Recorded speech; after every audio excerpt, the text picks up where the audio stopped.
Hello students, welcome to my YouTube channel Infinity Tutorials by Diwakar sir. आज हम लोग पढ़ेंगे क्लास 10th का चैप्टर नंबर 1, जिसका हेडिंग है केमिकल रिएक्शंस एंड इक्वेशंस। अगर अभी तक आपने मेरे चैनल को सब्सक्राइब नहीं किया है तो नीचे दिए गए बटन पर क्लिक करके आप इसे सब्सक्राइब कर लें और इसके साथ साथ बेल आइकन को भी दबा लें ताकि आपको मेरी अपलोड की हुई वीडियो का नोटिफिकेशन मिले और आप उसे देख करके नॉलेज गेन कर सकें। तो आइए स्टार्ट करते हैं इस टॉपिक को।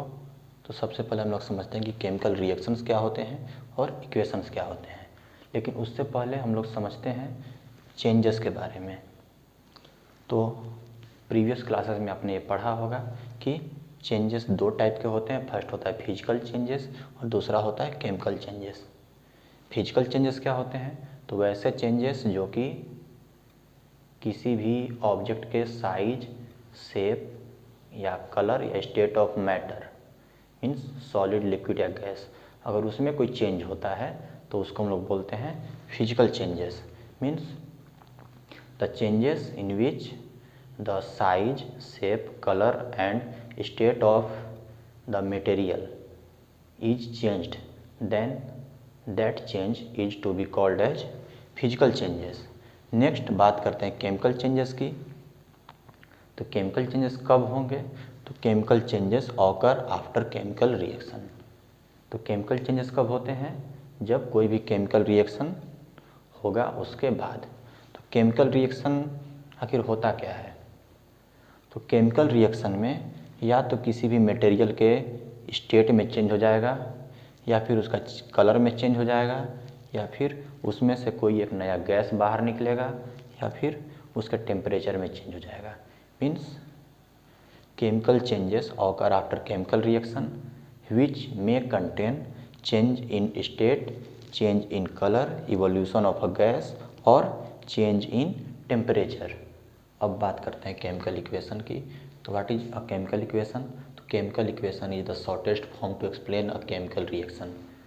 मीन्स जब भी हम किसी केमिकल रिएक्शन को एक्सप्लेन करना चाहते हैं तो उसको समझाने में हम टाइम को बर्बाद न करते हुए केमिकल इक्वेशन लिख करके उस रिएक्शन को एक्सप्लेन कर सकते हैं। ना कि अगर हम उसको वर्ड में लिखना चाहें तो वर्ड में एक्सप्लेन करने में हमको ज़्यादा समय लगेगा, लेकिन उसी को हम लोग छोटा रूप में कैसे एक्सप्लेन करेंगे उसको यूज करके। अब बात करते हैं writing a chemical equation. Chemical equation को हम लोग कैसे लिख सकते हैं? तो सबसे पहला तरीका है वर्ड इक्वेशन। तो वर्ड इक्वेशन में होता क्या है?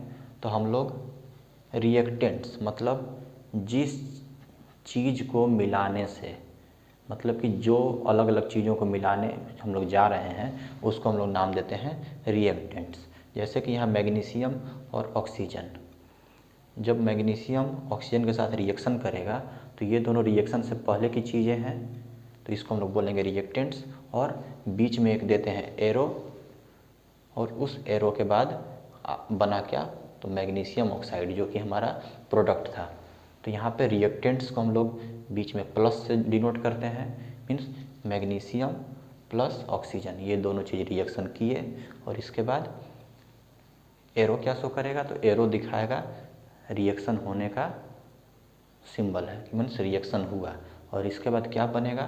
तो मैग्नीशियम ऑक्साइड, जो कि हमारा प्रोडक्ट है, मतलब कि ये दोनों मिल करके मैग्नीशियम ऑक्साइड बना लिए। दूसरा तरीका है स्केलेटल इक्वेशन, जो वर्ड इक्वेशन का भी एक छोटा रूप है, शॉर्टेस्ट फॉर्म है। तो वो कैसे है? तो मैग्नीशियम, उसका हम लोग केमिकल सिंबल लिख देते हैं Mg, प्लस ऑक्सीजन, उसका भी केमिकल सिंबल लिख दिए O2, एरो का साइन दिए, उसके बाद बना MgO, जो कि था मैग्नीशियम ऑक्साइड का केमिकल सिंबल था। अब बढ़ते हैं अगले टॉपिक की ओर, जिसका नाम है बैलेंस्ड केमिकल इक्वेशंस। तब तक हमने केमिकल इक्वेशंस के बारे में पढ़ लिया। अब समझते हैं कि बैलेंस्ड केमिकल इक्वेशन होता क्या है। तो देखिए, एक रिएक्शन हम लोग लेते हैं जिंक प्लस सल्फ्यूरिक एसिड का। हम लोग ये जानते हैं कि जिंक, जो कि एक मेटल है, सल्फ्यूरिक एसिड के साथ रिएक्शन करके जिंक सल्फेट बनाता है, जो कि सॉल्ट है, और प्लस H2 हाइड्रोजन गैस वहाँ से क्या होता है? इवॉल्व होता है, बाहर निकलता है। अब इस रिएक्शन में LHS मीन्स एरो के लेफ्ट हैंड साइड में रिएक्टेंट्स हैं एंड एरो के राइट हैंड साइड में क्या है? प्रोडक्ट्स हैं।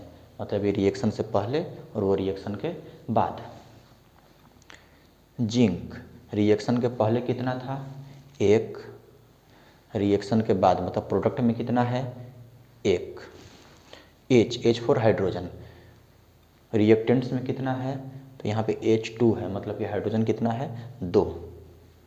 प्रोडक्ट में कितना है तो यहाँ भी H2, मतलब यहाँ भी 2 हाइड्रोजन।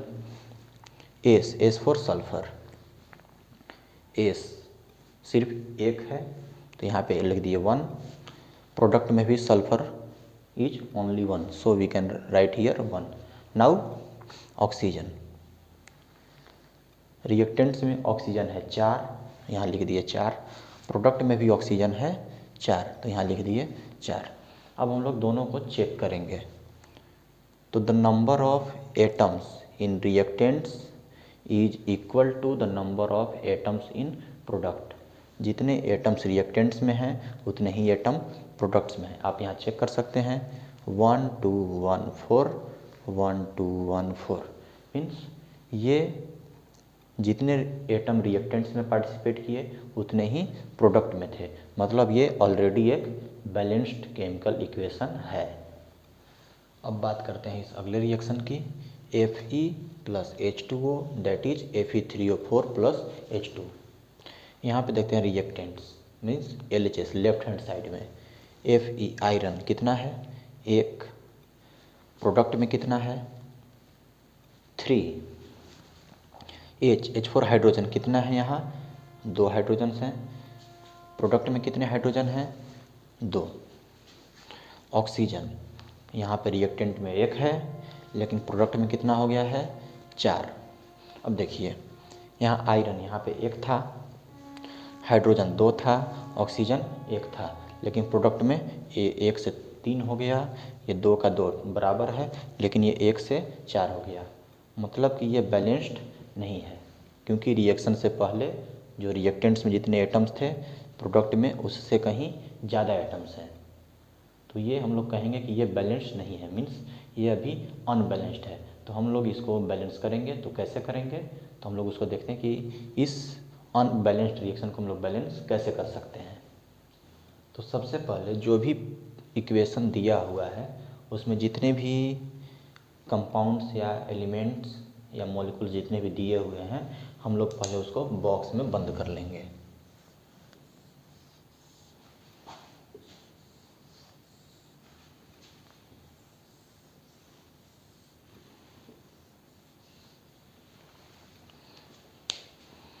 इसको बॉक्स में बंद करने ये नहीं कि ये भाग जाएंगे, बल्कि इसलिए कि हमको इस बॉक्स के अंदर जो भी हैं उनको टच नहीं कर रहा है, मतलब हम उसमें कुछ भी चेंजेस नहीं करेंगे। जो भी चेंजेस करेंगे हम इस बॉक्स के बाहर करेंगे।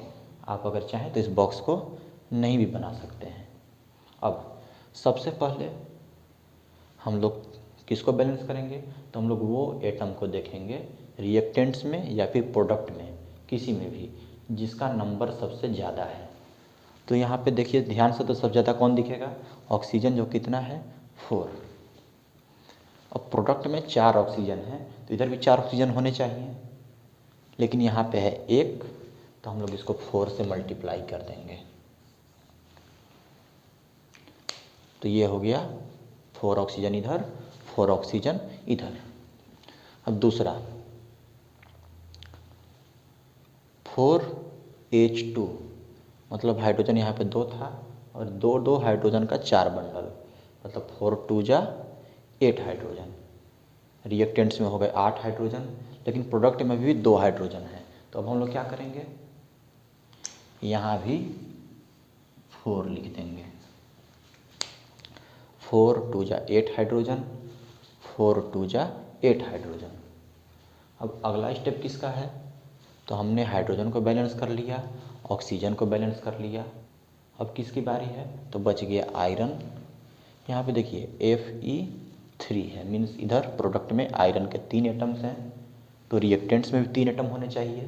तो हम लोग यहाँ भी क्या कर देंगे, यहाँ पे 3, तो यहाँ भी हम लोग ऊपर लगा देंगे 3।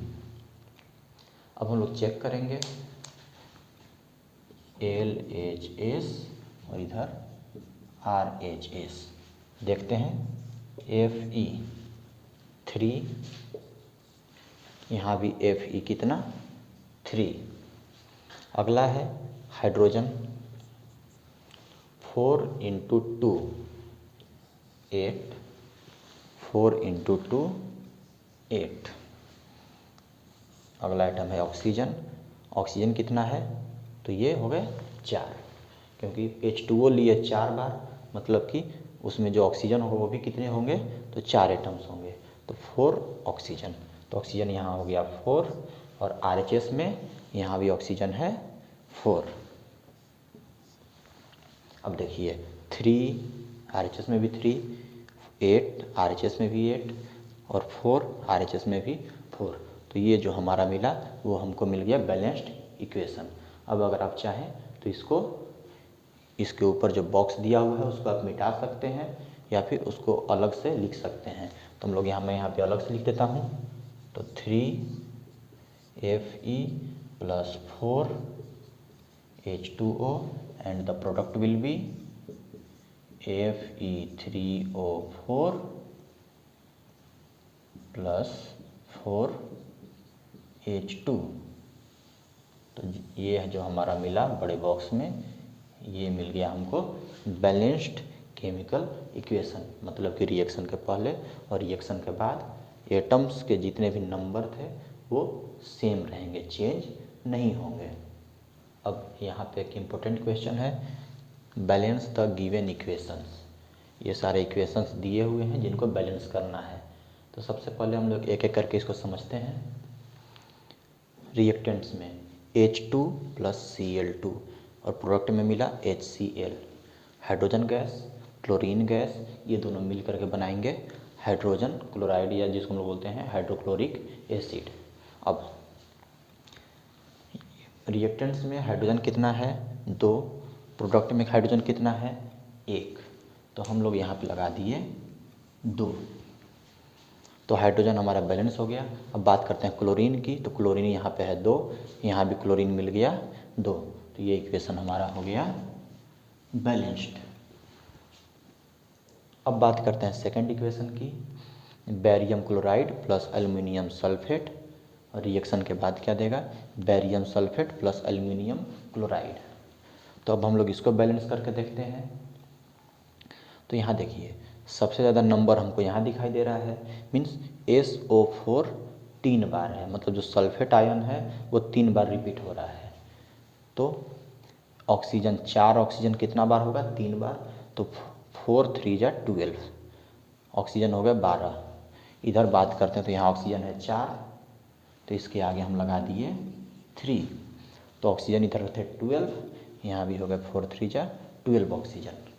अब बात करते हैं अगला, तो यहाँ पे था बैरियम था यहाँ 3, यहाँ बैरियम है 1, तो यहाँ लगा दिए हम 3, तो हमारा ऑक्सीजन बैलेंस हो गया। बैरियम यहाँ 3, यहाँ भी बैरियम 3, बैरियम भी बैलेंस हो गया। अब अगला आइटम देखते हैं, क्लोरीन कितना है, तो Cl2 3 बार, मतलब 3 2 = 6, क्लोरीन हो गया 6 एटम। अब इसमें देखते हैं क्लोरीन यहाँ पे है 3, तो हम लोग यहाँ पे लगा दिए 2, तो 2 3 = 6 हो गया क्लोरीन। अब इसी के जस्ट बगल में एल्युमिनियम, जब हमने यहाँ 2 लगाया तो क्लोरीन तो 3 का 6 हो गया, लेकिन एल्युमिनियम भी जो 1 था वो कितना हो गया अब 2, तो इधर 2 एल्युमिनियम, यहाँ भी 2 एल्युमिनियम, बैलेंस्ड हो गया। अब हम लोग देखते हैं कि ये बैलेंस हुआ है कि नहीं हुआ है। Barium 3, chlorine 3 2 = 6, chlorine 3 2 = 6, aluminium 2, sulphur 3, oxygen 4 3 = 12, यहाँ भी ऑक्सीजन 3 4 = 12, तो हमारा ये इक्वेशन भी अब बैलेंस्ड हो गया।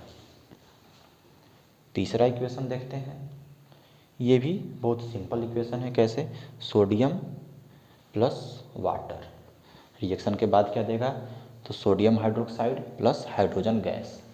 तो हम लोग इसको बैलेंस करके देखते हैं। इसको बैलेंस करने के लिए हम लोग पहले देखते हैं हाइड्रोजन एटम को। हाइड्रोजन एटम है यहाँ 2, प्रोडक्ट में हाइड्रोजन एटम है 1 और यहाँ पे 2 3।